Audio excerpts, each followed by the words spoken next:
Hey, what's going on, everybody? Welcome to the Minute for Your Marriage with Rod Hairston. I'm a marriage coach and I'm a pastor. I am a speaker, writer.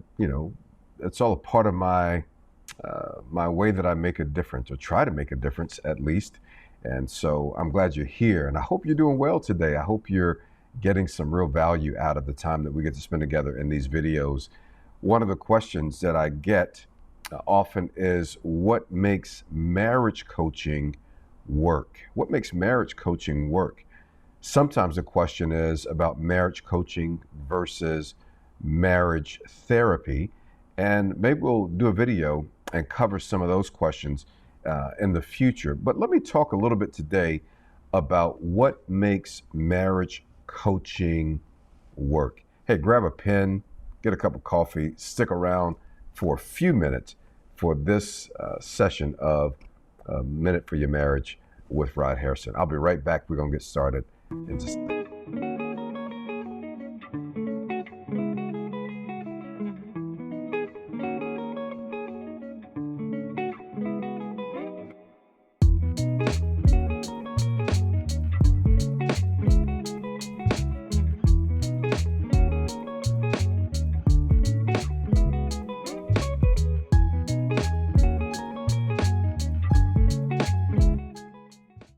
All right, so we're back. We're going to jump into our topic, what makes marriage coaching work. Just before we start, can I just encourage you to grab the link in the notes for my free Happy Marriage Workshop checklist. I go through the 6 stages, 6 really important things that help people to have a very happy marriage. And I love working with couples. I've been doing this for a long time. I've been married for a long time. 32 years is pretty. That's a pretty good record right there. Same woman, same same love, growing love. Anyway, I want you to get that happy marriage workshop. I'm a really happy man in my marriage. My wife says that she's really happy too. You'll get to meet her along the way if you haven't met her yet. Sherry is my bride. But I'm the marriage coach, and one of the things that makes marriage work for us is we know who does what. So get that happy marriage checklist workshop is just for you. You go right there to the notes, and you will actually, I think you'll get a lot out of that, a lot of value. And if you do, make sure you like, subscribe, share. I really want to be a help to you. So I'm making all this really good free content just for you. Let's talk about what makes marriage coaching work. How does it work? What makes it work? Uh, and it is different from marriage therapy, though not completely. I chose to become a marriage coach because I like a little bit more organic engagement with people. I studied counseling in graduate school, and I'm always studying counseling models and all of those wonderful things. So, what is it about marriage coaching that makes it work when it works? Because if I'm honest, it doesn't always work, but I think I understand why that's the case as well. I think it's a tremendous, tremendous resource. This whole coaching approach to have someone alongside you.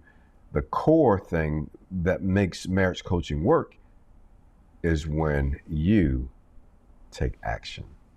It's when you take action. So let me give you 4 or 5, I don't know, maybe 6 things that will be helpful to you. If you're thinking about getting a marriage coach, working with me as your marriage coach, here's how you will get the biggest bang for your buck. This is how you will see powerful transformation. This is where your hope will grow. This is where your connection gets richer and deeper. This is how you build an amazing marriage. One is taking full responsibility. Such an important principle, taking full responsibility. Responsibility for whatever you contribute to the challenges in your marriage.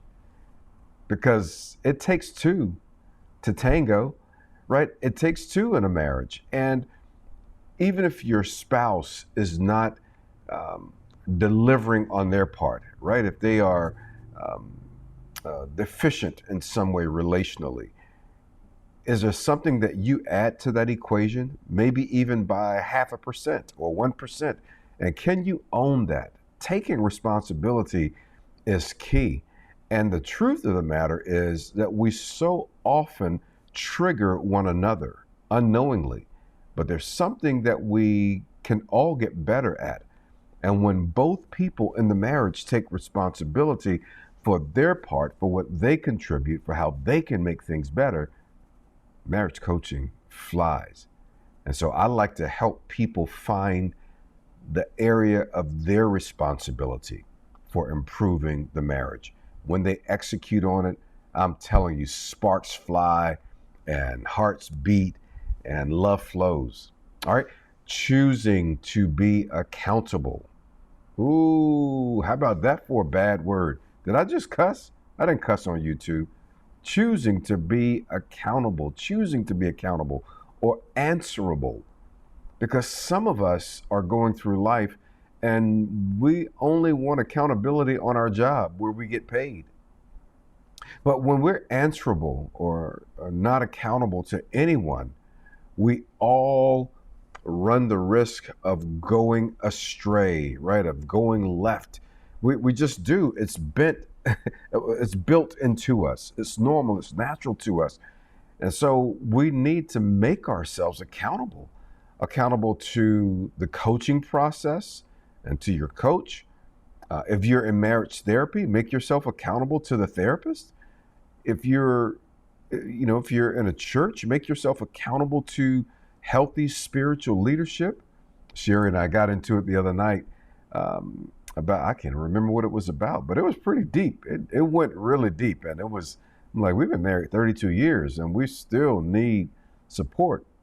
We called our pastor and talked with him and his wife for half an hour on the phone about this one issue. You know why we did that? Because we want to be accountable. Listen, if I'm wrong, tell me I was wrong. If I'm not seeing this the right way, tell me that. If I got a blind spot, and I do, if she has a blind spot and she does, can you show us what those blind spots are? And we will choose to be accountable. We'll choose to be answerable. We'll let you know that we did what you recommended and how it helped. Be accountable. Being accountable is huge. No one can coach you into a powerful and amazing marriage if you refuse to be accountable, to be answerable, to follow through, to do what we said was necessary and you agreed to do it. One of my challenges when I'm coaching couples, especially really high-powered people who have great platforms, is so often there's no one in their lives that they feel answerable to, accountable to. And so I challenge them to be accountable, to be answerable. All right? So responsible, take responsibility, be accountable, doing the hard stuff. The hard stuff. The hard stuff is the stuff that is new to you. It's not natural to you. You didn't grow up doing these things. Like I've been working with couples a long time. I said that already. And one of the things that comes up is teaching them how to connect emotionally, how to reach for the other, how to be emotionally available, how to touch gently, right? These are all really kind of basic practices that I teach couples as a way of building, as a way of growing through some of the hard things. But when these things are not natural to you and you don't do the new thing, you can't get new results. But if you keep doing what you've always been doing and it's not working, what does that make us? Are you following what I'm saying? And so learning to and being willing, more than anything, being willing to do the new thing that may be the hard thing. And that's why I love marriage coaching, because I give people powerful action items, powerful things that they can do, which will literally rewire their brains from ways that they have behaved all their lives, right? We talk about being in autopilot. and what that does to us, how these are really sort of, um, uh, what do we call them? Sort of survival strategies, right? These are ways that we just sort of navigate life. And we have to break old patterns if we want new results. That's so true in marriage as it is in so many other areas of our lives. And so, doing the hard thing, the new thing, gets you powerful, amazing results in marriage coaching. Spending time with healthy couples. Now, I don't think this point can be overstated at all, right? Um, as iron sharpens iron, so one man sharpens another, one person sharpens another, one couple sharpens another. I find that when couples are having struggles, they usually have their struggles in isolation, and their friends oftentimes don't know the depth of the struggle, even if they know that the struggle is going on. And so what happens is, oftentimes couples sort of go through their battles in isolation because they don't want other people to know. They don't want other people in their business, their shame, all those things. And what they don't realize is that if you actually surround yourself with healthy couples who are pursuing um, noble, good marriage goals, who are building with the purpose of being together for a lifetime, who are focused on their marriage, who are investing in their marriages, when you spend time with couples like that, you get better. And so I want to challenge you, if you become a client of mine in my marriage programs, whether it's my group coaching or my private coaching, I'm going to challenge you. In fact, I'm going to push you. Who are the healthy couples that you need to be spending time with regularly? And Sherry and I, we have couples that we spend time with. We love them. We love going to dinner with them. We'll go on a trip together. We may go to a conference together just to be together, just to hang out at the house together or at their house together. We love doing that because being around healthy couples is inspiring, and it is enriching. So time with other healthy couples, becoming emotionally mature. That's a whole thing right there. I'm going to do a whole video on what it means to be a mature couple together. Not just mature, emotionally mature. But if you don't grow up emotionally, you will have a difficult time growing up maritally. Did I say that too fast? If you don't grow up emotionally, you'll have a difficult time growing up maritally. So often, our challenge in our marriages is that we're not maturing emotionally. And so we bring our emotional bandwidth or our current level of emotional maturity, which oftentimes um, is at the level of our last major trauma. Is that helpful to you? Let me say that again.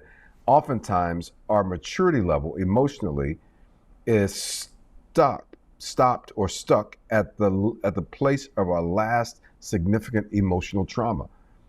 And so if you had a trauma at 4, 5, 8, 10, 15, you have ways emotionally that show up in your marriage because those traumas may not have been healed, resolved, addressed. And so we all have to grow up emotionally. This was true of me. It's been true of every couple that I've worked with. My coach said to me, hey, you know what your problem is? I was like, yeah, well, no, what? What is it? He says, you're emotionally immature. I was like, hey, man, I don't pay you to tell me I'm emotionally immature. Like, that's insulting. He's like, I don't mean it that way. He says, what I mean is that you have places in your life where you're stuck emotionally because of things you experienced in your first formation, in your early life, and they keep showing up in your marriage, they show up in your leadership, they show up in how you show up around people. And he helped me to grow emotionally. And my wife has been the benefactor. In my coaching with couples, I work hard to help couples grow emotionally.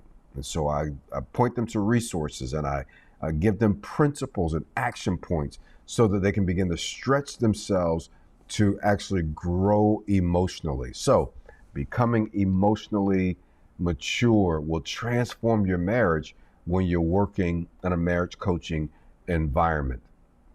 Last one, prioritizing each other's greatest emotional need. You're like, what does that mean? Prioritizing each other's greatest emotional need. Everybody has a great emotional need. Um, my mentor, Bob Beal, says we have a dominant emotional need. And I find that to be true. When you can identify your spouse's dominant emotional need and your dominant emotional need, we can help you build a strategy for how you care for each other. And when you address that dominant emotional need, things begin to change. Like, it's amazing. It's transforming. Your marriage becomes like night and day, because the single greatest thing that a person needs emotionally, they need it when they were a child, they still need it in their adult life, and they absolutely need it in their marriage. You say, well, what does that mean? Well, if you grew up and your father or your mom left because of divorce or because of death or because of some other reason, and they weren't around, you could have a very strong need for affirmation, right? You could have a very strong need for connection if you were left alone a lot as a child, right? That need for connection can be really dominating in your life. There's a great fear of being alone.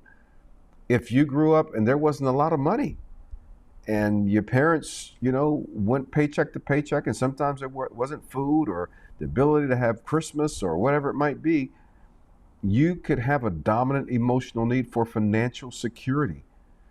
If your wife has a dominant need for financial security, or your husband does, and you ignore that, you're always going to have tensions around money.